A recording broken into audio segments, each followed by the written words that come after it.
Hello, welcome here to Ken Games again. So I wanted to make a short video on explaining the missions and why we do them. I have been meticulously going for these, made that a priority, and you can see here we've got a 6 of 6. So I'm gonna start out with explaining this one. So as you can see here, we got it all full, and you can read it. Summon a B2 rocket trooper to ally slot if it is available, and that dispels all buffs on all enemies. Separatist allies gain 50% turn meter. Droid allies reset their cooldowns at the start of their turn for 2 turns. Now, that is a cool one. That makes us get this droid instead when you click it out in match. I can't show that now because I've already done my matches, and here is, if you can see those yellows, that is the zones where you can really use that droid. So that's these 6 zones. Anywho,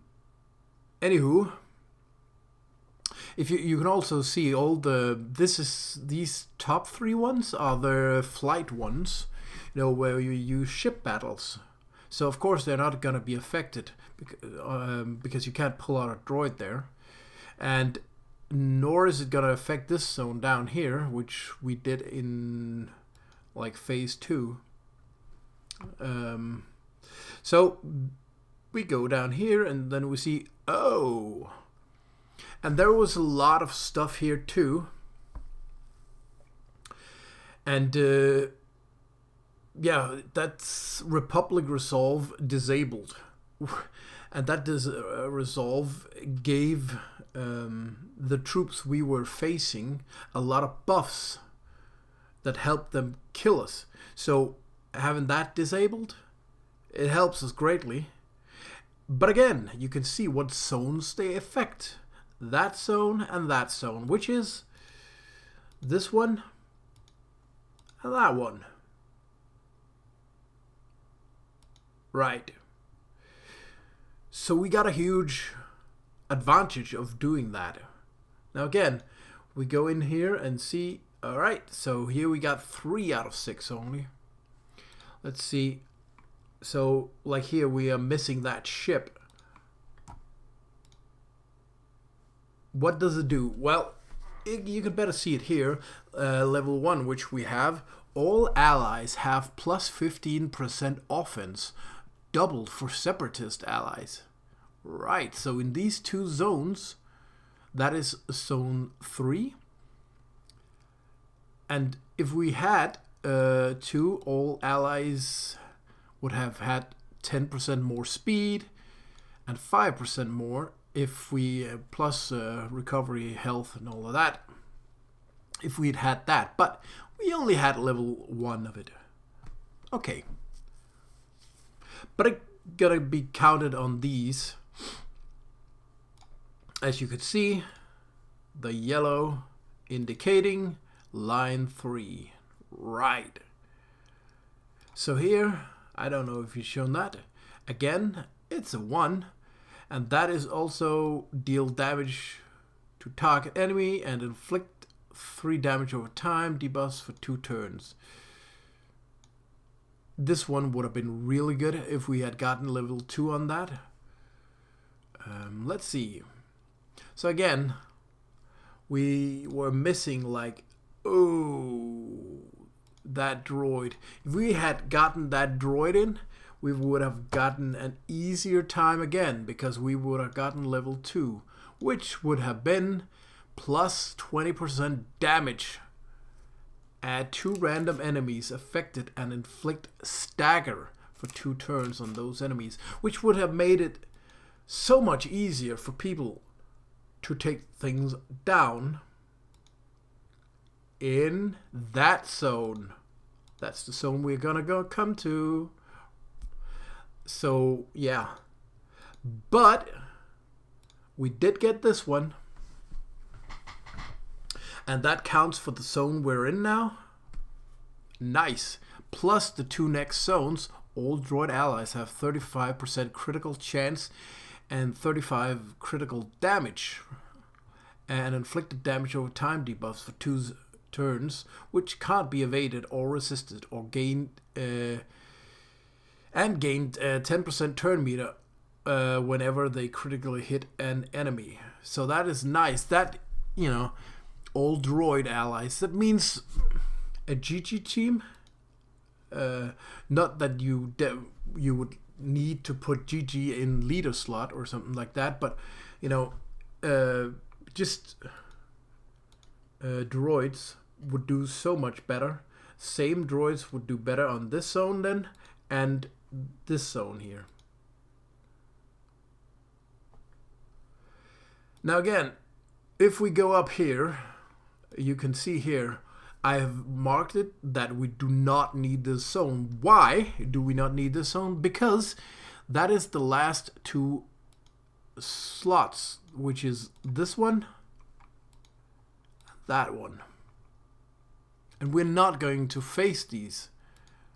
So we would not need to put anything in here, and people have already done that.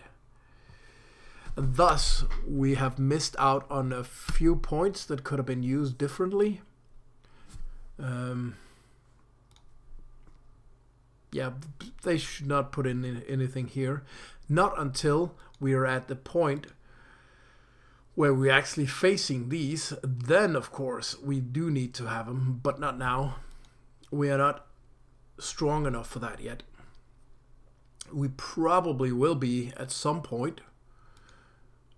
And again, this zone I've also marked, do not put anything in here.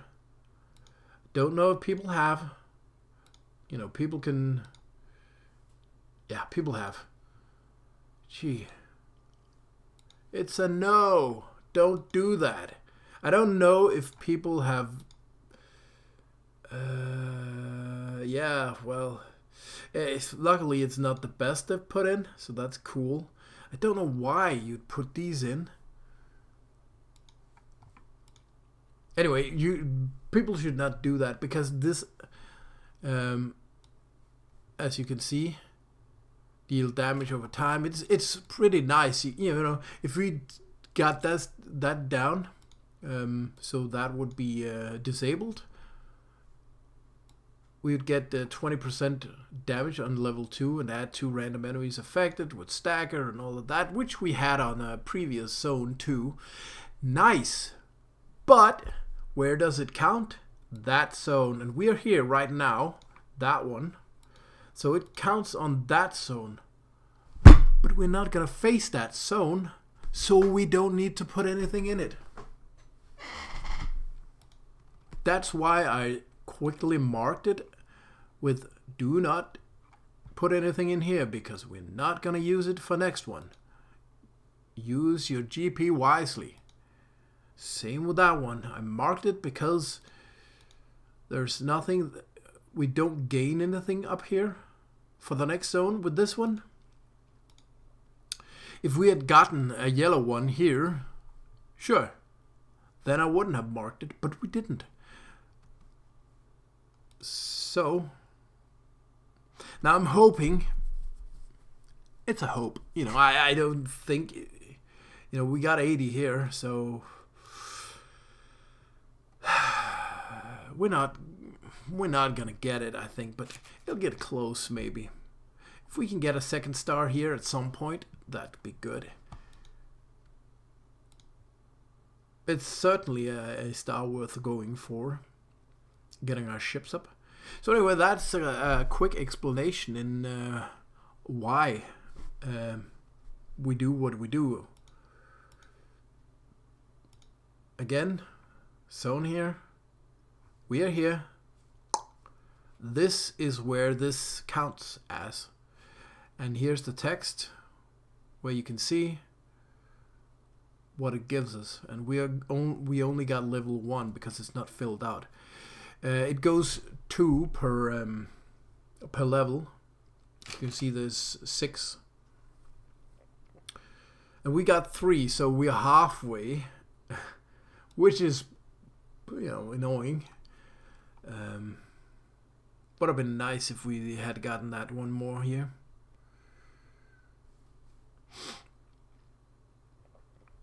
Anyway, thank you for watching. It's been a short explanation on why we do stuff, and why I've marked these, because as I see it, yes, we give up a fair few troops, but we actually make it very much easier to handle the coming battles by doing that.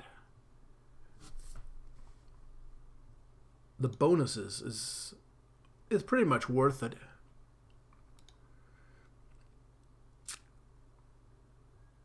Anyway, Ken Games here, signing off. Thanks for watching. Bye.